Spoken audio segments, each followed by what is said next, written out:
నమస్కారం. Ahalya TV news కి స్వాగతం. ముందుగా ముఖ్యాంశాలు. అసత్యాలకు బ్రాండ్ అంబాసిడర్ జగన్ అని మంత్రి నిమ్మల రామానాయుడు వెల్లడి. వెలిగొండ ప్రాజెక్టుని జగన్ పూర్తి చేయకపోగా పూర్తి చేసినట్లు అబద్దాలు చెబుతున్నారని ఆగ్రహం.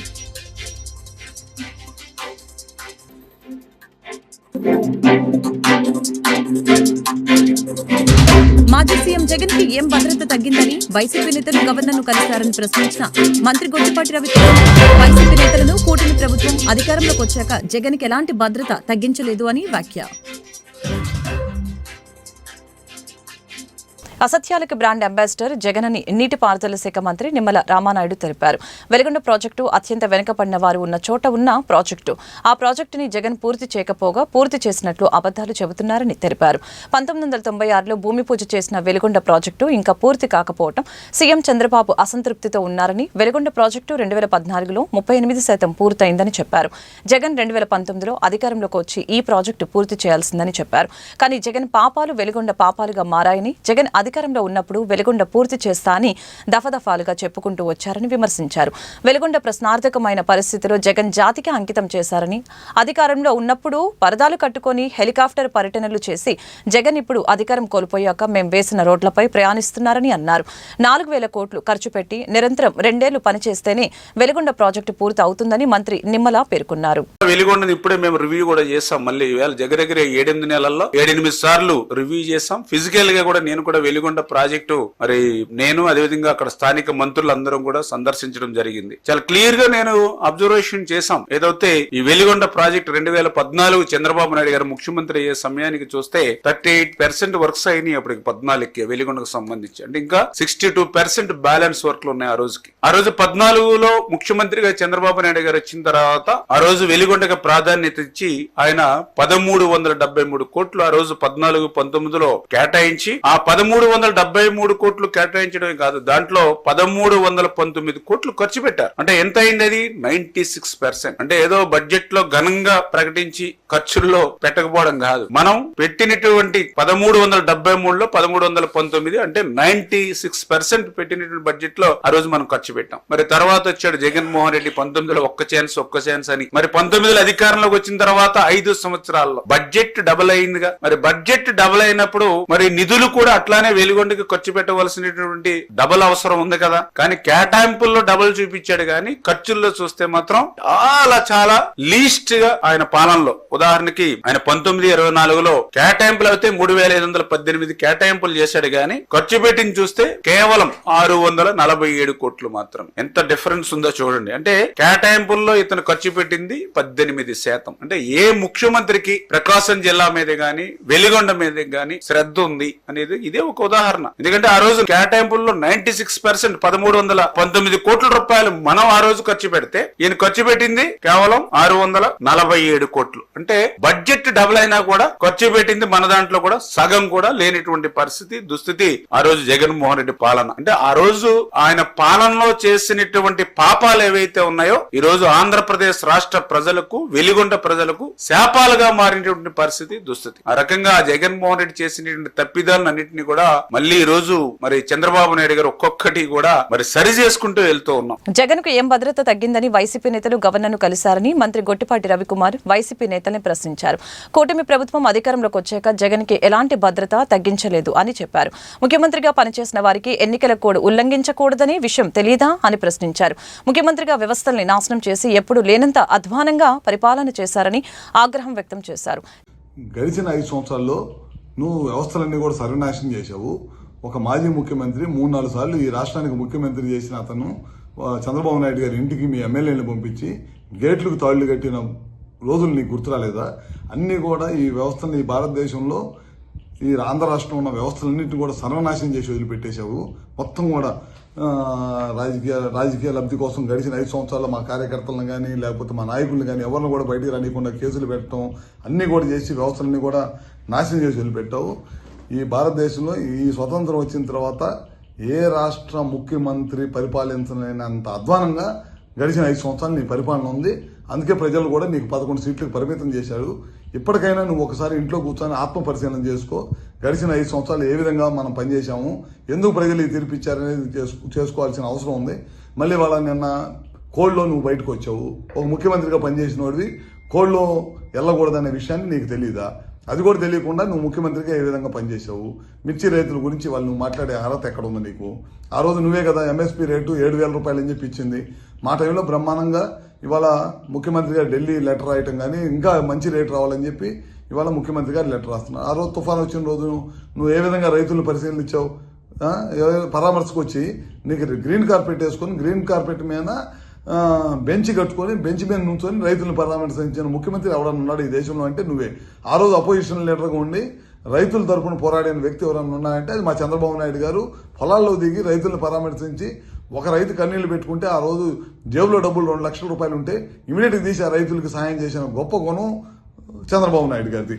ఇవాళ నువ్వు అన్నీ కూడా మోసపూర్వమైన పనులు చేయటం, నాకు సెక్యూరిటీ అబద్ధపు హామీలు, అబద్ధపు మాటలు, పొద్దున్న లేచిన దగ్గర నుంచి ప్రభుత్వ పనితీరు మీద బురదేయటం తప్పక నువ్వు చేసింది ఏమన్నా ఉందని చెప్పి మరొకసారి తెలియజేసుకుంటూ ఇంకా నువ్వు ఆత్మపరిశీలన చేసుకోవాలి.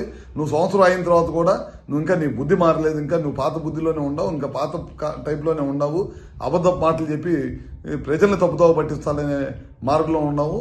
ఖచ్చితంగా మేము ఏదైతే చెప్పాము ఎలక్షన్ ముందు ఇచ్చిన హామీలన్నీ కూడా నెరవేరుస్తాం. అగ్ని ప్రమాదం జరగకుండా ఖచ్చితంగా నివారణ భద్రత ఏర్పాట్లు పటిష్టంగా పాటించాలని, లేనిచో అనుమతులు ఇవ్వబడవని నగరపాలక సంస్థ కమిషనర్ ధ్యానచంద్ర స్పష్టం చేశారు. నగరంలో పలు పాఠశాలలు, షాపింగ్ మాల్లో ఏర్పాటు చేసిన ఫైర్ సేఫ్టీని క్షేత్రస్థాయిలో పరిశీలించారు. ప్రమాదం జరిగిన వెంటనే ఫైర్ ఎక్స్టింగ్విష్ సరైన పద్ధతిలో వాడుతున్నారా లేదా వంటి విషయాలపై పరిశీలించారు. ప్రమాదం జరిగిన వెంటనే భయభ్రాంతులకి లోనవ్వకుండా ఎటువంటి చర్యలు తీసుకోవాలి, సిబ్బందిని ప్రజలు ఎలా కాపాడాలి. రాష్ట్రంలో గత ప్రభుత్వ కాలంలో ఆదాని గ్రీన్ ఎనర్జీ నుంచి 7,000 మెగావాట్ల విద్యుత్ కొనుగోలు నిమిత్తం విద్యుత్ ఒప్పందాలకి కూటమి ప్రభుత్వం వెంటనే బహిరంగం చేయాలని విజయవాడ ట్యాక్స్ పేయర్స్ అసోసియేషన్ విద్యుత్ వినియోగదారుల ఐక్యవేదిక డిమాండ్ చేసింది. మన రాష్ట్రంలో గత ప్రభుత్వ హయాంలో ఆదాని గ్రీన్ ఎనర్జీస్ నుంచి 7,000 మెగావాట్ల విద్యుత్తుని కొనడానికి సెకీతో ఒప్పందం చేసుకున్నారు. ఈ ఒప్పందం అవినీతితో కూడుకున్నటువంటిది, దీన్ని రద్దు చేయాలి అని చెప్పని విద్యుత్ వినియోగదారుల ఐక్యవేదికగా మేము దాన్ని డిమాండ్ చేసాం. మేమే కాదు, రాష్ట్రంలో చాలామంది డిమాండ్ చేస్తున్నారు, రాజకీయ పార్టీలు డిమాండ్ చేస్తున్నాయి. ఇక్కడే కాదు, పార్లమెంట్లో కూడా ఈ విషయం మీద స్పందించినటువంటి విషయం తెలిసింది. అయితే ఈ మధ్యకాలంలో జరుగుతున్నటువంటి ప్రచారం ఏమిటంటే ఒకవేళ ఈ ఒప్పందాన్ని కనుక ఇప్పుడు రద్దు చేసుకుంటే 2,900 కోట్ల రూపాయల దాకా పెనాల్టీ కట్టాల్సి వస్తుంది, అందుకనే ఆలోచిస్తున్నాము అని చెప్తున్నారు.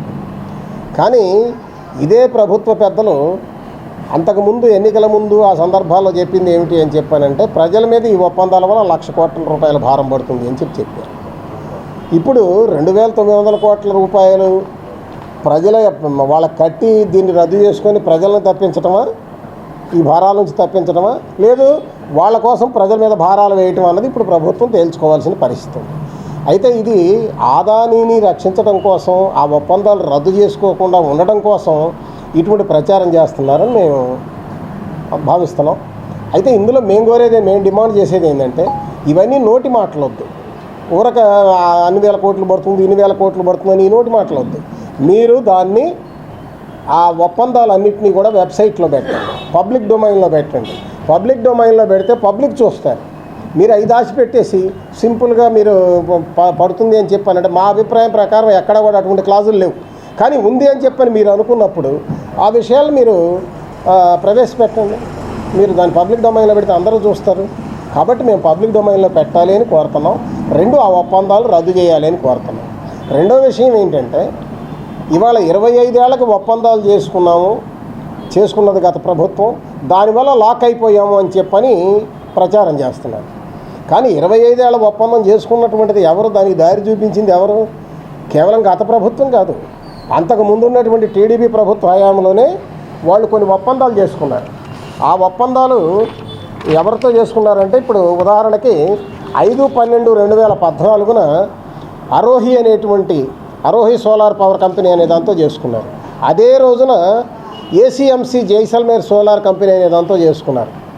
ఈ రెండు దేంతో ఎంతకు చేసుకున్నారు? ₹5.36, ₹5.63 చేసుకున్నారు యూనిట్. అదే తర్వాత కాలంలో సెకీతో కూడా చేసుకున్నారు. అది ఎప్పుడు 2016లో చేసుకున్నారు, ₹4.50 చేసుకున్నారు. ఆ తర్వాత వచ్చినటువంటి వైసీపీ గవర్నమెంట్ ₹2.49 ఆదానితో ఒప్పందం చేసుకుంది. ఇప్పుడు మళ్ళీ ఈ ప్రభుత్వం వచ్చింది. ఈ ప్రభుత్వం వచ్చిన తర్వాత యాక్సిస్ గ్రీన్ ఎనర్జీ ఇండియా లిమిటెడ్తో ఆ ₹4.89 ఒప్పందం చేసుకోవడానికి ఆల్రెడీ చేసుకున్నటువంటి దాన్ని ఇప్పుడు తీసుకొచ్చి రెగ్యులేటరీ కమిషన్ ముందు పెట్టారు. అంటే దీని అర్థం ఏంటి?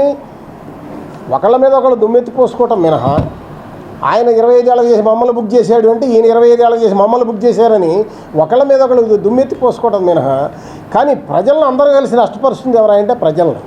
కాబట్టి అసలు ఈ దీర్ఘకాలిక ఒప్పందాలు అనేటువంటివే తప్పుడు ఒప్పందాలు. ఎందుకంటే ఇప్పుడు రోజు రోజుకి ఇప్పుడు ఈ ఫిగర్స్ చూస్తేనే మనకు అర్థమవుతుంది రోజు రోజుకి తగ్గిపోతుంది అని చెప్పని, ఈ ధర తగ్గిపోతుంది, టెక్నికల్ అడ్వాన్స్మెంట్ వల్ల తగ్గిపోతుందని. ఆ ధర తగ్గిపోతున్నప్పుడు ఆ తగ్గిపోయినటువంటిది ప్రజలకు అందాలి. ప్రజలకు అందాలంటే 4 ఏళ్లకు 5 ఏళ్లకు షార్ట్ టర్మ్ చేసుకోవాలి తప్ప దీర్ఘకాలిక ఒప్పందాలు చేసుకొని 25 ఏళ్ళు బుక్ చేసి ఇప్పుడు మొట్టమొదటి చంద్రబాబు నాయుడు గారు టైంలో చేసుకున్నటువంటి ₹5.63 ఇప్పుడు ₹2.49 వీళ్ళు చేసుకుంటే ఇప్పుడు ఆ డిఫరెన్స్ మొత్తం 25 ఏళ్ళు భరించాలి మనం. కాబట్టి ఇది తప్పుడు పద్ధతి. అందుకే మేము డిమాండ్ చేస్తుంది ఏంటంటే షార్ట్ టర్మ్ చేసుకోవాలి అంతే తప్ప దీర్ఘకాలిక ఒప్పందాన్ని రద్దు చేయాలని చెప్తున్నాం. ఈ ఆదాని ఒప్పందాన్ని కూడా రద్దు చేయాలి అని చెప్పని మేము డిమాండ్ చేస్తున్నాం. ప్రకృతి వ్యవసాయంలో గత 9 సంవత్సరాల నుంచి పనిచేస్తున్న ఉద్యోగ సమస్యల పరిష్కారాలను చేయాలని, వారిని ప్రభుత్వ ఉద్యోగులుగా గుర్తించాలని ఆంధ్రప్రదేశ్ ప్రకృతి వ్యవసాయ ఎంప్లాయీస్ యూనియన్ రాష్ట్ర ప్రధాన కార్యదర్శి రమేష్, రాష్ట్ర అధ్యక్షులు శ్రీధర్ రాష్ట్ర ప్రభుత్వాన్ని డిమాండ్ చేశారు. ప్రభుత్వం అందరికీ ఉచితంగా సెల్ ఫోన్లు అందించి ₹35,000 ఇవ్వాలని కోరారు. నగరంలోని ప్రెస్ క్లబ్లో ఏర్పాటు చేసిన విలేకరుల సమావేశంలో ప్రకృతి వ్యవసాయ ఎంప్లాయీస్ యూనియన్ నాయకులు మాట్లాడారు. ప్రకృతి వ్యవసాయ ఉద్యోగులకి PF, ESA సౌకర్యం కల్పించి HR పాలసీని అమలు చేయాలని కోరారు. మహిళలకి పని భద్రత కల్పించి ఫీల్డ్లోనికి వెళ్లడానికి వాహనాలు సబ్సిడీ కింద అందించాలని సూచించారు. ఉద్యోగులకి ఉద్యోగ భద్రత కల్పించి సౌకర్యాలు కల్పించాలని ప్రభుత్వాన్ని కోరారు. రాష్ట్ర వ్యాప్తంగా ప్రకృతి వ్యవసాయ వ్యవస్థలో పనిచేస్తున్నటువంటి ఏదైతే ఎంప్లాయీస్ సంబంధించినటువంటి ఒక ఉద్యోగుల మహాసభ గుంటూరులో నిన్నటి రోజున జరిగింది. అందులో భాగంగా ఆంధ్రప్రదేశ్ ప్రకృతి వ్యవసాయ ఎంప్లాయీస్ యూనియన్గా నామకరణం చేసి నిన్ననే మహాసభ జరిగింది. అందులో భాగంగా తీర్మానాలను, వారి సమస్యలను వివరించడానికి మీడియా సమావేశం నిర్వహించడం జరిగింది. ఈ కార్యక్రమంలో మన నూతనంగా ఎన్నికైనటువంటి మన యూనియన్ రాష్ట్ర గౌరవాధ్యక్షులు వెలుగురు రాధాకృష్ణమూర్తి గారు పాల్గొంటున్నారు. అదేవిధంగా నూతన రాష్ట్ర అధ్యక్షులు శ్రీధర్ గారు, అదేవిధంగా నూతన రాష్ట్ర ఉపాధ్యక్షులు మన సునీల్ గారు, శ్రీనివాసరావు గారు ఈ మీడియా సమావేశంలో పాల్గొనడం జరిగింది. ముఖ్యంగా ఈ రాష్ట్రంలో గత 2016 సంవత్సరం నుండి దాదాపు 9 సంవత్సరాలుగా రాష్ట్రంలో 14,800 మంది ప్రకృతి వ్యవసాయంలో భాగస్వామ్యమై ఈరోజు గ్రామీణ ప్రాంతాల్లో ప్రతి గ్రామంలో ఒక ఉద్యోగి తరపున చొప్పున ఈ పథకంలో పనిచేస్తా ఉన్నారు. అయితే వీరు దాదాపు అంటే కనీస వేతనాలు వీరికి లేవు. అదేవిధంగా ఉద్యోగ భద్రత లేదు, పని భద్రత లేదు. అంటే అనేకంగా పని భద్రత లేకుండా మహిళలు కూడా అత్యధికంగా ఈ పథకంలో భాగస్వాములై పనిచేస్తా ఉన్నారు. గత చంద్రబాబు ప్రభుత్వంలోనే ఈ ప్రకృతి వ్యవసాయాన్ని ప్రోత్సహించాలని గతంలో ఉన్నటువంటి ముఖ్యమంత్రి గారు దీనికి ప్రత్యేక బడ్జెట్ కేటాయించి ఈ రాష్ట్రంలో ప్రకృతి వ్యవసాయాన్ని రైతులకు చేరదీయడంలో ఈరోజు కూడా భాగస్వాములైనటువంటి ఉద్యోగుల సమస్యలు ఏ ప్రభుత్వం కూడా పట్టించుకోవడం లేదని మేము ఈ సందర్భంగా తెలియజేస్తా ఉన్నాం. కాబట్టి ఇప్పుడున్నటువంటి రాష్ట్ర ముఖ్యమంత్రి గారు నిన్ననే నేచురల్ ఫార్మింగ్ పైన ఒక సమావేశాన్ని ఏర్పాటు చేశారు. అదేవిధంగా ఆ సమావేశంలో కూడా ఇప్పుడు అసెంబ్లీ సమావేశాలు జరుగుతూ ఉన్నాయి. కాబట్టి వీరి సమస్యల కోసం వీరికి కనీస వేతనం అమలు చేయాల్సిన అవసరం ఉంది. సమాన పనికి సమాన వేతనం ఇవ్వాలా. అదేవిధంగా ఇప్పుడు ఈ పథకంలో ఉన్నటువంటి ఉద్యోగులు 6,000, 9,000, 12,000 ఈ విధంగా అరకొర జీతాలతో గౌరవ వేతనంతో వీళ్ళంతా కూడా గ్రామాల్లో అనేక వేధింపులకు గురవుతూ పనిచేస్తా ఉన్నారు. కాబట్టి మేము ఒకటే కోరుతా ఉన్నాం, వీరిని ప్రకృతి వ్యవసాయాన్ని ప్రోత్సహించాలని ప్రత్యేక బడ్జెట్ చేస్తా ఉన్నారు కదా. కాబట్టి వీరిని అందరినీ కూడా ఈ ప్రకృతి వ్యవసాయంలో పనిచేస్తున్నటువంటి వాళ్ళందరినీ ప్రభుత్వ ఉద్యోగులుగా గుర్తించాలనేటువంటిది మేము ప్రధానంగా ప్రభుత్వానికి విన్నపం చేస్తా ఉన్నాం. అదేవిధంగా ప్రావిడెంట్ ఫండ్ లేదు, ESI లేదు. అనేక మంది పనిచేసుకుంటే ఈరోజు మరణిస్తా ఉన్నారు. వారికి ఎక్కడ కూడా ఎక్స్గ్రేషియో లేనటువంటి పరిస్థితి ఉన్నది. కాబట్టి ఈ 14,500 మందిని ప్రభుత్వంలో విలీనం చేసి ప్రభుత్వ ఉద్యోగులుగా గుర్తించాలని మేము కోరుతా ఉన్నాం. అదేవిధంగా కింది స్థాయిలో గ్రామీణ ప్రాంతాల్లో మహిళలు ఫీల్డ్ వర్క్ అని ఎక్కడ కూడా వెహికల్స్ కానీ లేవు, సెల్ ఫోన్ టవర్లు లేని చోట పనిచేస్తా ఉన్నారు. కాబట్టి వారికి ఖచ్చితంగా వెహికల్స్ సబ్సిడీ కింద వాళ్ళకి అందజేయాలని కూడా మేము డిమాండ్ చేస్తా ఉన్నాం. అదేవిధంగా ప్రతి ఒక్క ఎంప్లాయీకి ప్రభుత్వమే సెల్ ఫోన్ ఇచ్చి వారికి సంబంధించినటువంటి ఏదైతే ఆ సెల్ ఫోన్ ను ప్రభుత్వమే అందించాలని మేము కోరుతా ఉన్నాం. మహిళలకు ఈరోజు దీంట్లో భద్రత లేకుండా పోయింది కాబట్టి అనేక మందిని తొలగిస్తా ఉన్నారు. మేము ఈరోజు కమిషనర్ కలచాలని వెళ్తే దాదాపు అంటే 20 నుంచి 30 మంది పెద్ద పెద్ద కారణాలు ఏం కాదు, వాళ్ళు పని చేసుకుంటూ ఏదో చిన్న చిన్న కారణాలు ఉంటే వాళ్ళను తొలగించే పరిస్థితి ఉంది. అదేవిధంగా 2023లో దాదాపు 10 నెలలు వీరికి అంతా కూడా వేతనాలు ఎక్కడ కూడా ₹1 కూడా గత ప్రభుత్వంలో చెల్లించినటువంటి పరిస్థితి లేదు. గత ప్రభుత్వంలో వీరికి కేటాయించినటువంటి నిధులన్నీ కూడా పక్కదారి పట్టాయి, ప్రకృతి వ్యవసాయానికి సంబంధించినటువంటి బడ్జెట్ నిధులన్నీ కూడా. కాబట్టి మేము ఒకటే కోరుతా ఉన్నాం, ప్రకృతి వ్యవసాయంలో పనిచేసేటువంటి ఎవరైతే ఉద్యోగులు ఉన్నారో వారి వేతనాల పెంపు కోసం ప్రత్యేక బడ్జెట్ కి నిధులు కేటాయించాలని కూడా మేము ఈ సందర్భంగా ఏఐటీసీ అనుబంధంగా మేము తెలియజేస్తా ఉన్నాం. వీరి సమస్యల పరిష్కారం కోసం నిన్ననే అనేక తీర్మానాలు చేయడం జరిగింది. వాటి పరిష్కారం కోసం అధికారులను కలుస్తాం, మినిస్టర్ను కలుస్తాం. అయితే స్పందన రాకపోతే విజయవాడలో రేపు మార్చి మొదటి వారంలో అసెంబ్లీ సమావేశాల సందర్భంగా నిరసన కార్యక్రమానికి కూడా రాష్ట్ర వ్యాప్త నిరసన కార్యక్రమానికి మేము పిలుపునిస్తున్నామని కూడా ఈ సందర్భంగా మీకు తెలియజేస్తా ఉన్నాను. ఎందుకంటే ఈ ప్రకృతి వ్యవసాయం ద్వారా ప్రభుత్వం ఓ మంచి పేరు ఈరోజు మన సంపాదించినటువంటి పరిస్థితి ఉన్నది. కాబట్టి ఆ ప్రకృతి వ్యవసాయంలో పనిచేసేటువంటి ఉద్యోగుల సమస్యల పరిష్కారం కోసం ప్రభుత్వం కృషి చేయాలని కూడా నేను ఈ సందర్భంగా తెలియజేస్తా ఉన్నాను. ఆ వైపున కార్మికుల సమస్యలు పరిష్కరించేంత వరకు మేమంతా కూడా వారి సమస్యల పరిష్కారం కోసం మేము పోరాటం చేస్తామని కూడా ఈ సందర్భంగా తెలియజేస్తా ఉన్నాను. ఎం రమేష్ బాబు, ఏపీ ప్రకృతి వ్యవసాయ ఎంప్లాయీస్ యూనియన్ రాష్ట్ర ప్రధాన కార్యదర్శి. ఎన్నికల ముందు హామీలు ఇచ్చిన కూటమి ప్రభుత్వం అధికారంలోకి వచ్చాక ప్రజల్ని మోసం చేశారని ఏఐవైఎఫ్ నగర అధ్యక్షులు కె భార్గవ్ ఆరోపించారు. కేబినెట్ మీటింగ్లో నిరుద్యోగులకి, వాలంటీర్లకి జీవో విడుదల చేసే దిశగా చర్యలు తీసుకోవాలని, లేదంటే ఎమ్మెల్సీ ఎన్నికల్లో నిరుద్యోగ యువతి ఎమ్మెల్సీ ఎన్నికల గురించి జరిగినటువంటి ఆత్మీయ సమావేశం గురించి, జనసేన పార్టీ గురించి, పార్టీ నాయకుల గురించి మీరు మాట్లాడుతూ ఉన్నారు. అలాగే వరదల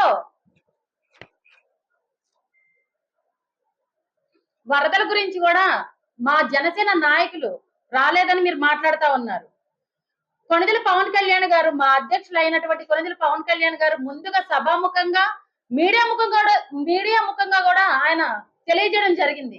నేను వస్తే అక్కడ ఉన్నటువంటి సహాయ చర్యలకు ఇబ్బంది కలుగుతుందని, నేను రాకపోయినా నాయకులు, అధికారులు, ప్రభుత్వం యంత్రాంగం పూర్తిగా పనిచేస్తుందని ఆయన సభాముఖంగా తెలియజేయడం జరిగింది. మరి ఆ వీడియో మీ దగ్గర లేకపోతే మేము కూడా పంపించడం జరుగుతుంది. అలాగే వారి సొంత నిధులతో జన సైనికులు, జనసేన నాయకులు, వీర మహిళలు కూడా ఈ వరద బాధితులకు ఏవైతే కావాలో నిత్యావసరాలే కాకుండా పాల దగ్గర నుంచి, వాటర్ దగ్గర నుంచి ప్రతి ఒక్కరు ఈ కార్యక్రమంలో పాల్గొనడం జరిగింది. సొంత నిధులు పెట్టుకొని కూడా ఈ కార్యక్రమాలు చేయడం జరిగింది. మరి ఇవేవి మీరు చూసుండ్రు.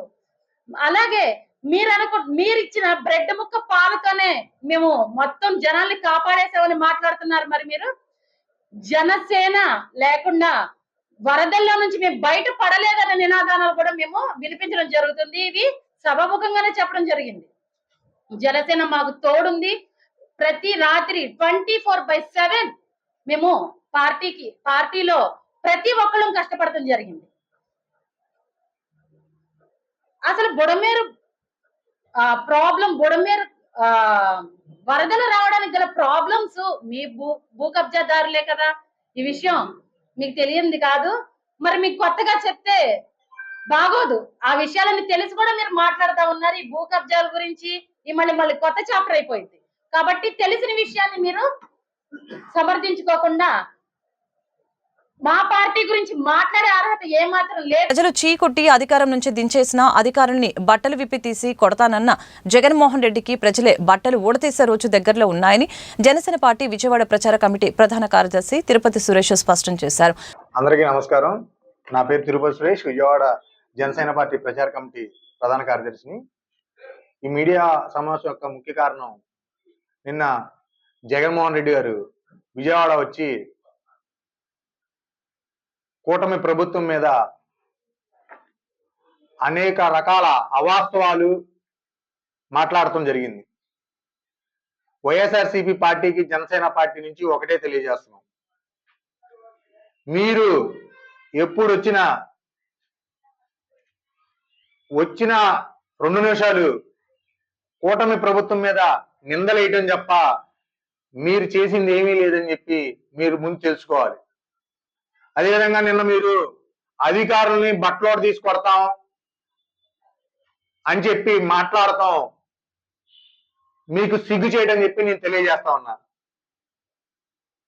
ఎవరైనా పొలిటీషియన్స్ మహా అయితే 5 సంవత్సరాలు అధికారంలో ఉంటారు, లేకపోతే ఇంకో 5 సంవత్సరాలు ఉంటారు. ఎప్పుడైనా అధికారిగానే ఉంటారు. ఆయన ఒక్కసారి ఉద్యోగం వచ్చాక ఆయన డిజిగ్నేషన్ ఎప్పటికీ పెరుగుతూనే ఉంటది కానీ తరగదు. మీరు గత 5 సంవత్సరాలు ముఖ్యమంత్రిగా పనిచేసి అధికారులను ఆ విధంగా మాట్లాడతాం మీకు సవ్వా అని చెప్పి నేను అడుగుతున్నా. మీకులాగా అధికారుల్ని కార్యకర్తలు చేసి వాడుకుంటున్నారనుకున్నారా? కూటమి ప్రభుత్వంలో అధికారులకి పూర్తి స్వేచ్ఛ ఉంది. ఏ అధికారైనా సరే వాళ్ళ పని వాళ్ళు చేసుకుంటున్నారు. మీకులాగా సొంత కార్యక్రమాలకి ఏ అధికారులను కూడా కూటమి ప్రభుత్వం వాడుకోలేదు. అదేవిధంగా ఈరోజు మిర్చి యార్డుకి వెళ్ళి మళ్ళీ పోలీసులు రాలేదని చెప్పి ఇందాక ఒక ప్రెస్ మీట్ పెట్టావు అధికారిగా. నీకు పర్మిషన్ లేనప్పుడు పోలీసులు ఏ విధంగా వస్తారు? నువ్వు వస్తున్నావు అని ఎవరికి ఉంది ఇన్ఫర్మేషన్? నీ పార్టీ నాయకులు ఉండి నువ్వే ఒక 4 జనాలను నీ చుట్టూగా పెట్టుకుని నాకు రక్షణ లేదని చెప్పి మీ వాళ్ళతోనే 4 ప్రెస్ మీట్లు పెట్టిస్తావా? ఇది నీకు సబబా? నువ్వు ముఖ్యమంత్రికి ఎలా పనిచేసావు? ఒక ముఖ్యమంత్రి హోదాలో 5 సంవత్సరాలు పనిచేసిన మాజీ ముఖ్యమంత్రి జగన్మోహన్ రెడ్డి తన తీరు మార్చుకోకుంటే ప్రస్తుతం ఉన్న 11 మంది వైసీపీ ఎమ్మెల్యేలు బట్టలు ఊడదీసేందుకు ప్రజలు సిద్ధంగా ఉన్నారని మంత్రి కొల్లు రవీంద్ర హెచ్చరించారు. ఎమ్మెల్సీ అభ్యర్థి ఆలపాటి రాజేంద్ర ప్రసాద్కి విజయం చేకూర్చాలని కోరుతూ మచిలీపట్నం బార్ అసోసియేషన్లో మంత్రి ప్రచారం నిర్వహించారు.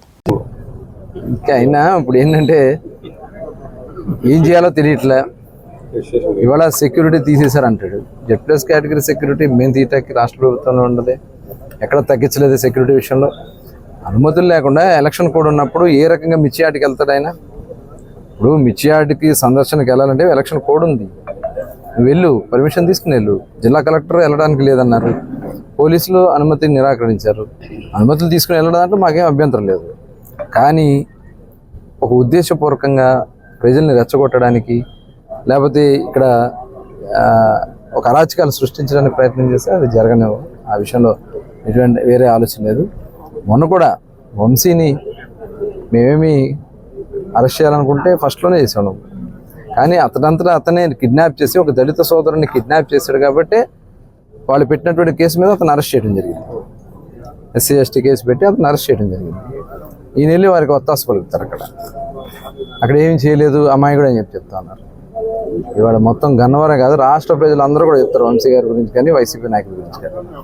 ఇవాళ జగన్మోహన్ రెడ్డి గారు అవలంబిస్తున్నటువంటి విధానం కరెక్ట్ కాదు. కరెక్ట్ చేసుకోకపోతే ఆయన చెప్తా ఉన్నాడు పోలీసు అధికారులు గొడ్లోడు తెస్తా అంట. సప్త సముద్రాల అవతల ఉన్న రిటైర్ అయిపోయినా తీసుకొచ్చి గొడ్లోడు తెస్తాను అంటే ఇన్వెస్టిగేషన్ ఉన్నటువంటి కేసుని నువ్వు బెదిరిస్తావా?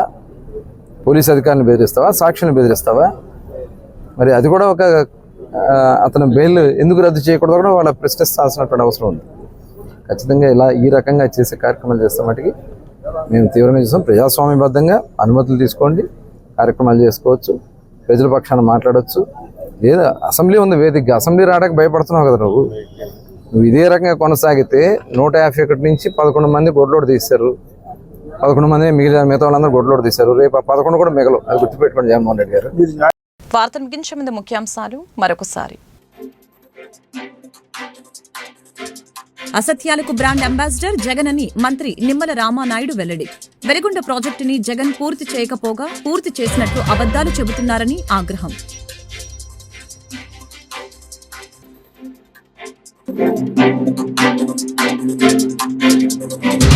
మాజీ సీఎం జగన్ కి ఏం భద్రత తగ్గిందని వైసీపీ నేతలు గవర్నర్ను కలిశారని ప్రశ్నించిన మంత్రి గొట్టిపాటి రవికిరణ్ వైసీపీ నేతలను కూటమి ప్రభుత్వం అధికారంలోకి వచ్చాక జగన్ కి ఎలాంటి భద్రత తగ్గించలేదు అని వ్యాఖ్య. ఈ వార్తలు ఇంతటితో సమాప్తం. మరొక బులెటిన్ మళ్ళీ కలుద్దాం. నమస్కారం.